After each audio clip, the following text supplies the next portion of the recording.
Hey everyone, in this episode, I'm sharing a deeply personal conversation about pregnancy and infant loss, a topic close to my heart. I open up about my own experiences with the topic pregnancy and the emotional challenges that come with it.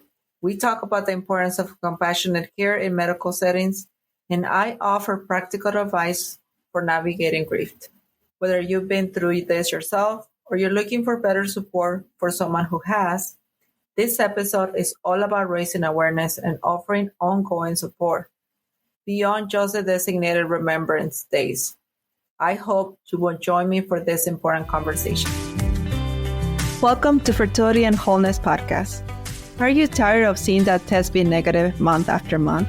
Will you ever stop having to take test after test? Are you scared of all the medical terminology, office visits, and misinformation you see at every turn on your infertility journey? If you answer yes to any of those, you're not alone. You are at the right place. I am so happy you're here with us.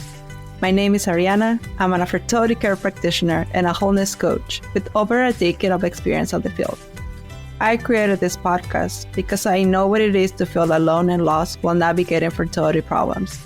And after helping hundreds of women, teaching them how to not protract their cycles, boost their fertility, and navigate their monthly emotional roller coaster and get pregnant naturally, I am on a mission to empower women to take charge of their fertility journey. In this podcast, you will find heartfelt conversations, education, tips on how to take care of and understand your fertility, emotional support, simple lifestyle changes to boost your fertility, nutrition, self-care routines, tips for handling stress and anxiety with ease. We have amazing, exciting expert interviews and guests, inspirational stories, and practical advice on preparing for pregnancy and joyful delivery. Are you ready to reclaim your health, your life, and become pregnant naturally? If so, grab your green juice and prenatal vitamins. This episode is just what the doctor ordered.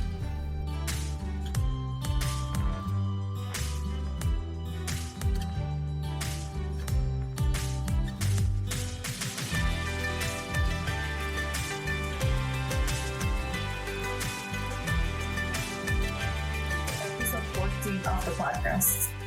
Although October 15, Pregnancy and Infant Loss Remember Days has passed, it is still essential to raise awareness during the Pregnancy, Infant, and Child Loss Awareness Month. This is a time to honor the babies no longer with us and to support the families who have experienced these profound losses.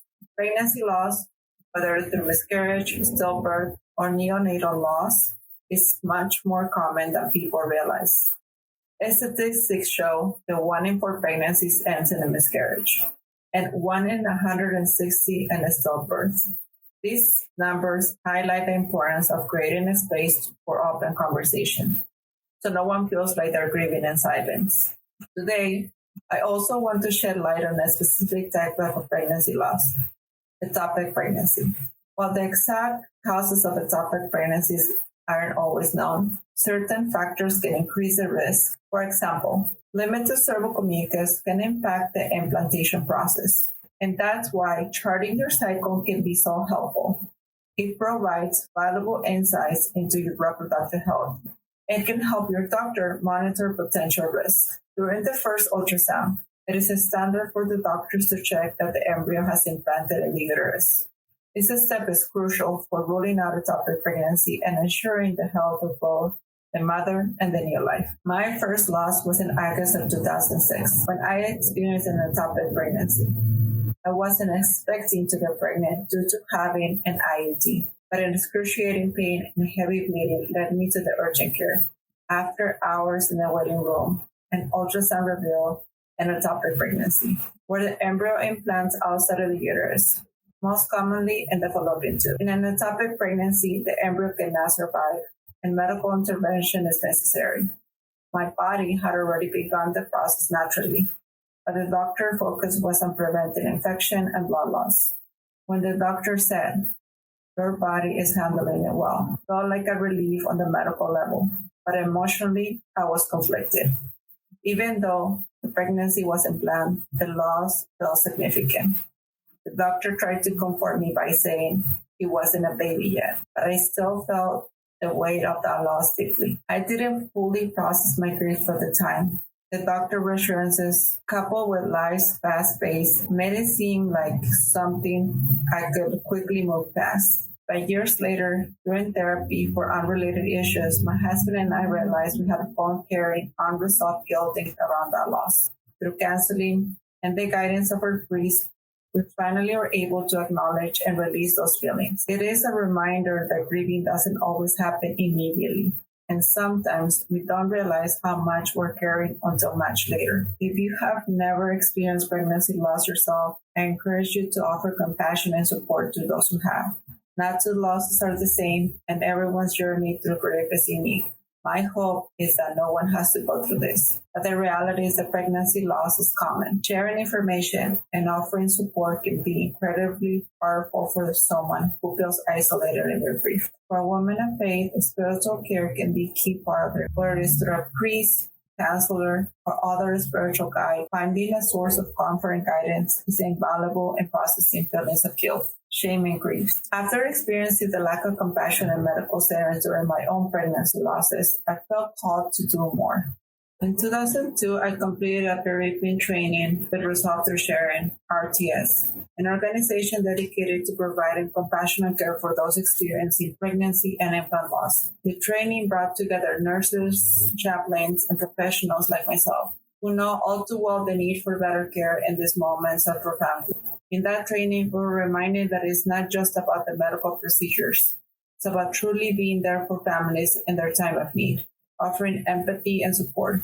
We all walked away knowing that we must do better for our clients. There are so many misconceptions about pregnancy loss. One of the most common being that it's something you will get over, but that's not true. Grief is not linear, and it's not something you can easily move past. The impact of miscarriage and pregnancy loss can linger for years, affecting future pregnancies, emotions, and relationships. Physically, miscarriages is not just like a heavy period either, and it can be physically draining and emotionally taxing experience. Here are a few tips to help those navigating the grief of pregnancy or neonatal loss.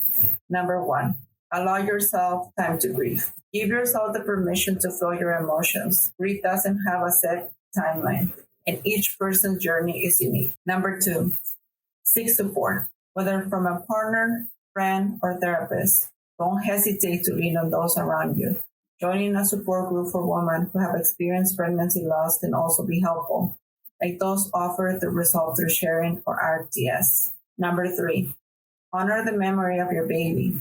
Create a personal ritual or a keepsake to honor your baby's life. Plant a tree, light a candle, or find another way that feels meaningful to you. My husband and I chose to name our baby, and that brought us so much healing. Number 4, be kind to your body. Allow yourself time to physically recover. Rest and nourish your body, and give yourself space to heal. Number 5, professional help. If you're overwhelmed by grief, don't hesitate to seek professional counseling. Grief therapists can offer valuable tools for coping. While Pregnancy and Infant Loss Remembrance Day on October 15 has passed, the grief of pregnancy loss doesn't follow a calendar. Families experience this loss every day, and it's important that we continue to raise awareness and offer support year-round. Thank you for joining me in this important conversation. If this episode resonates with you, or if you know someone who might benefit from hearing it, please share it. Whether you have experienced pregnancy loss or know someone who has, remember you're not alone. I encourage you to participate in ongoing awareness events and reach out to me if you'd like to share your story or learn more about available resources. Together, we can continue to support each other and break the silence surrounding pregnancy loss. Thanks for tuning in. If you enjoyed today's episode, we got a special treat for you. Join our free Facebook group where you can connect with other amazing women and share your thoughts. Join us by clicking in the link in the show notes. We can't wait to welcome you into our supportive community. And don't forget to come back for our next episode, where we'll be sharing even more inspiring stories, encouraging tips, educational insights, and practical strategies. Oh, and before you go, we have a tiny favor to ask. If you found today's episode uplifting and helpful, please leave us a review. It's like giving us a virtual hug, and it helps other amazing women like you find our show. Plus, it makes us smile from ear to ear. And hey, why stop there? Share the love. Tell your Betsies, your mom, your sister, and even your favorite barista about our podcast. The more, the merrier.